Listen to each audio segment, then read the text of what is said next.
Hello students, let's continue with our first chapter of economics, that is your story of village Palampur. And in this module, I am going to discuss about labor as a factor of production in farming. Now, we have already discussed about factors of production in our previous modules. Now, just a short recap of the meaning and what are the different factors of production before we start with labor as a factor in our farming process. We have four major requirements for doing any production of any commodity or even for providing any service in the country, in the world. Now, the first factor, that is land, second is your labor, third is your physical capital, and fourth is your human capital. Now land, as we have discussed, that it includes the plot of land and also all the natural resources, that is your plants, your oxygen, sunshine, water, all these comes under the category of land. Now when we are talking about labor, it includes people who are going to do the work and also the physical and the mental effort that is put by these people for doing the production process, and we categorize them as unskilled, semi skilled, and skilled workers. Now, talking about the next factors, that is your physical capital, we categorize them as working capital and fixed capital. And what is this physical capital? That is all the inputs, all those things that is required for doing the production, that is your machines, raw materials, the money that I need to buy all these machines and raw materials, and the buildings, the place where I am going to do the work. So that is your physical capital. Now talking about a very important, the most important factor, or you can say the requirement for producing any commodity, is your knowledge, is your skill, the talent that you will be applying to combine all the rest of the three factors. So this human capital is the most important factor of production. So this is just a short recap of the factors of production that is needed for the production process. Now moving ahead with what is the labor, source of labor in farming. Now let's see. We have assumed that in our imaginary, in our hypothetical village Palampur, farming activity is the main source of income for the people over there.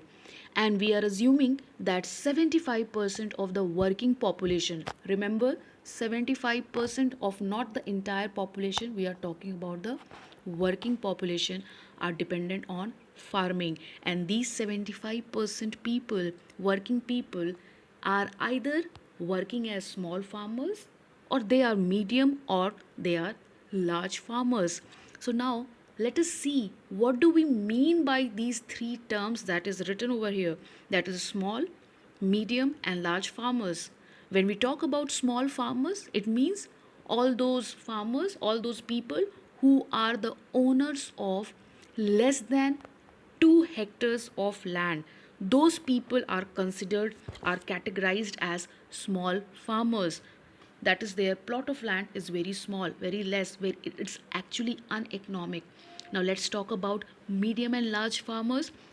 That is those farmers whose plot of land are more than 2 hectares of land. They are considered as either medium or large farmers. This is the just the, you can say, broad classification of farmers that is there in Palampur. But when we talk in reality, that is when we talk about that how in the country our agriculture department is actually categorizing farmers, that is here you can see in the slide, that is marginal farmers are those farmers who are actually the owners of less than 1 hectare of land holding. Coming to the second part, that is your small farmers are those who are having either 1 or between 1 to 2 hectares of land. Semi medium, that is owners of 2 to 4 hectares of land holdings. Medium farmers are those who are the owners of 4 to 10 hectares of land. And finally we have the large farmers, that is people, you can say farmers, who are the owners of 10 hectares or more than 10 hectares of land. And you know something, in India we have more of this marginal and small farmers. Now let's see more about the small farmers. We have to talk about that how these small farmers are doing their work farming, that is either from where they are hiring or from where they are getting their work done for cultivation. Now let's see, small farmers along with their families cultivate their own fields, that is they are not at all hiring, they don't have money, how can they hire? Their plot of land is so small that they need not hire any people for doing farming, they themselves are enough to do the farming process. So let's see, so they provide the labor required for farming themselves. So if we talk about who are the people who will be doing farming on these plot of land of these small farmers, they are themselves the labor for their farm that is going to produce crops or whatever. So this is the source of, you can say, labor for small farmers, that is they themselves and their family members. Now moving ahead, we are having medium and large farmers, that is these people are having little bit extra larger plot of land as compared to obviously your marginal and small farmers. Now let's see, we hire farm laborers for cultivation. So maybe some of them are doing farming on their own plot of land, but mostly these medium and large farmers are actually hiring, are employing people for doing farming, or you can say cultivation on their plot of land. So they are hiring farm laborer maybe on daily basis or maybe on the season wise basis, that is harvesting time, threshing time. So according to the season of the crops they may hire farm laborers. Now let's see the second point. We earn by selling crops or lending also. That is, whatever crops are grown by these farm laborers are actually sold in the market after keeping certain things, certain amount for themselves. They are selling major hunk of that produce in the market, and where they are selling, we are as again assuming that they are selling in the village that is nearby Raiganj or to Shahpur that is nearby. So they generally earn by selling their output to the market, or since they have large savings, they also lend money to the small farmers or to the relatives, or simply you can say to the villagers of Palampur. So that is their source of income. So for this medium and large farmers, the source of labor are farm laborers, that is people who are getting hired for doing the work on some other person's plot of land. Now let's talk about the third point, that is we have complete right on the crops grown, that is these medium and large farmers, whenever the crops are done, are produced, they are supposed to decide what they are going to do with that produced crops. These farm laborers are not going to decide because they are just a hired person, a employee on that piece of land. They are doing their work, they are getting wages, and then they go to their home. So they are not at all bothered, that is none of their business to think about what is to be done with the crops that is grown. Now let's move ahead. Farm laborers, that is a difference between farmers and farm laborers should be very clear. When we are talking about farmers, it means we are talking about those people who are actually the owners of a plot of land. They may or may not be doing farming on their own plot of land. Now when we talk about farm laborers, you can see from this mind map, that is this farm laborer can be belonging to landless family, that is they are having no land of their own, or maybe they are from the small farmers category, that is they are having a very small plot of land, that is obviously less than 2 hectares of land, and since the work on their plot of land gets done very easily, very fastly, and they need more money to survive and to have better standard of living, so they do one thing, they just go to medium or large farmers and they work on their plot of land. So these farm laborers belong to either landless category or they are belonging to small farmers category, and they are paid wages, maybe day wise, season wise, or annual wise, depends on the dealing that is done between the farm laborers and the medium or large farmers. Now coming to the third point, that is no right on the crops, that is they are not at all having any right on the crops that they are producing. They are working hard on producing, but they can't decide on what in what amount the crops will be sold or what proportion should be kept by the farmer. So they are not having any decisions in all those matters. Now let's move ahead.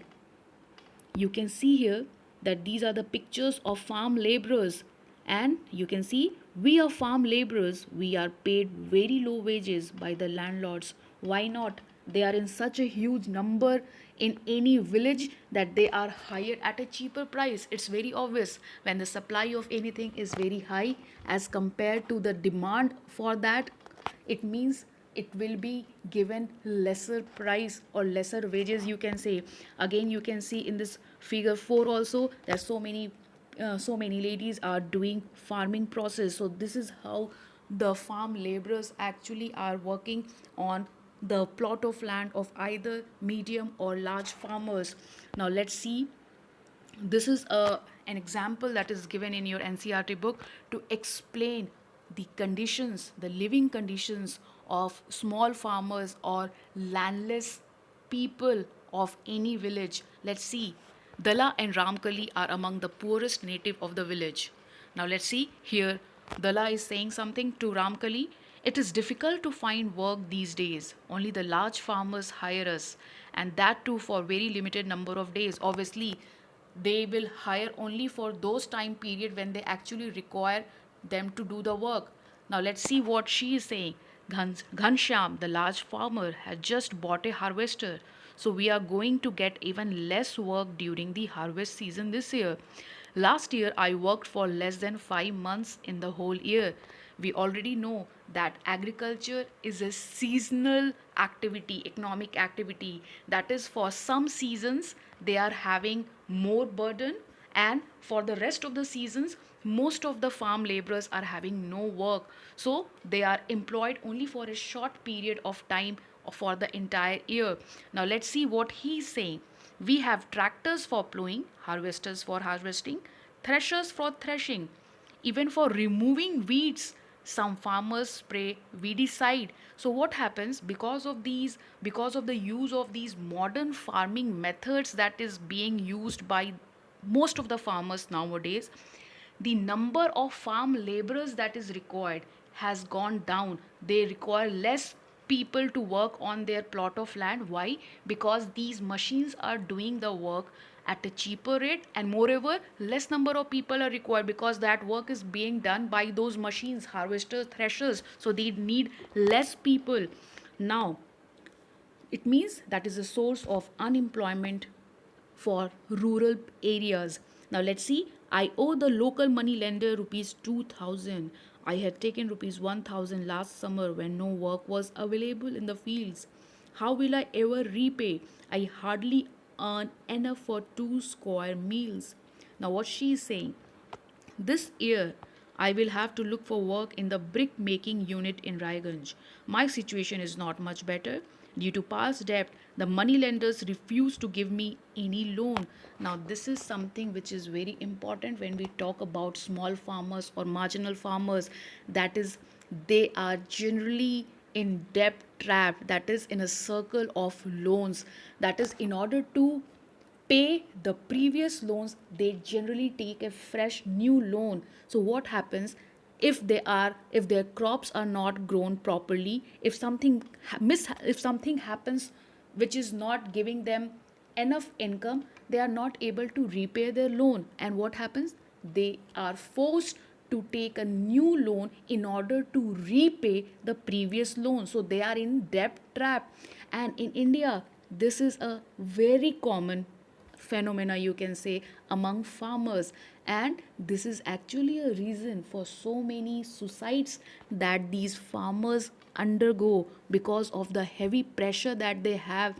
And you will be surprised to know that there are so many children of these farmers who are born with debt, and they die also with debt. That is, they have born with a huge amount of loan that their parents have already taken, and during their entire lifetime they are not able to repay those previous loans, because every time it is getting increased or they are taking some new loan, so they are in complete debt trap throughout their lifetime. So this is just an example to show how the landless people, or you can say the poorest people of any village, is having problems. Now, from this example that we have gone through, it is clear that Dala is a landless laborer who works on daily wages in Palampur. So we are assuming that he is a landless farm laborer and he is getting wages on daily basis. The minimum wages for a farm laborer set by the government is rupees 300 per day, and this is according to March 2017. So you have to learn this data. Dalla gets only rupees 160 per day. That is very less. Now, why he is getting this so less amount of money, even though the government, in spite of the fact that the government has set up rupees 300 per day, again, supply is more than demand. That is, there is no more number of people who are ready to work as farm laborers in Palampur as compared to the demand for these farm laborers by the medium and large farmers. That is, there is heavy competition for work among the farm laborers in Palampur. So, this was about the source of labor in Palampur.